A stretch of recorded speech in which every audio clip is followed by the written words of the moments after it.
আসসালামু আলাইকুম এভরিওয়ান, আমি তোমাদের মিম। তো আজকে আমি আবার এখান থেকে ব্লগটা আমার শুরু করলাম। তো আজ আমার খালামা চলে যাচ্ছে বাড়ি। তো কি আর করার আছে, আমার ফুচকুটাও চলে যাচ্ছে।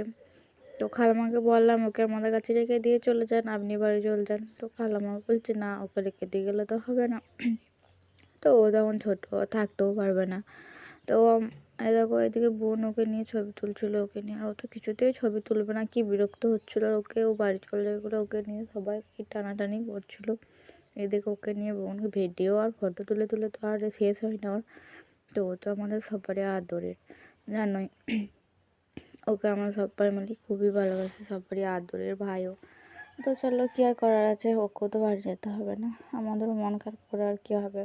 তো এদিকে গাড়িতে উঠেই ঘুমিয়ে গিয়েছিল কিছুক্ষণ, তাকাতাকি করার পর ও ঘুম চলে এসছে, ঘুমিয়ে গেছে। দেখো আমার কোলেতে কত সুন্দর ঘুমোচ্ছে। তো ওইদিকে খালুজান নিতে আসবে বর্ধমান স্টেশনে। তো আমাদের এখান থেকে যাচ্ছে গাড়ি করে, তো ওখান থেকে খালুজান নিয়ে যাবে।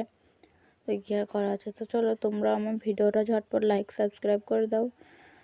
তারপরে এই দেখো ও কিছুক্ষণ পর ঘুম থেকে উঠে গিয়ে বাইরের মজা দেখছিলো, চারিপাশে গাড়ি দেখছিলো, চারিদিকে তাকিয়ে তাকিয়ে। ও তো বাইরে গেলে ওকে আর কেউ মানে কিছু ভোলাতেই পারবে না, খাওয়া দাওয়ার কিচ্ছু চাই না। তো বাইরে গেলে খুবই আনন্দ পায় ও। দেখো চারিপাশে খাওয়া দাওয়া কত, খালাম বলছে আয় তোকে খাইয়ে দিই কিছু, তো কিছুই খাচ্ছে না। তারপর ওদেরকে বাড়ি দিয়ে এসে চাপিয়ে দিয়ে এসে গাড়িতে আমরাও চলে গেছিলাম, অনেকটাই সন্ধ্যা হয়ে গেছিলো। তো চলো বাই, আল্লাহ হাফিজ, দেখা হচ্ছে নেক্সট কোনো ব্লগে।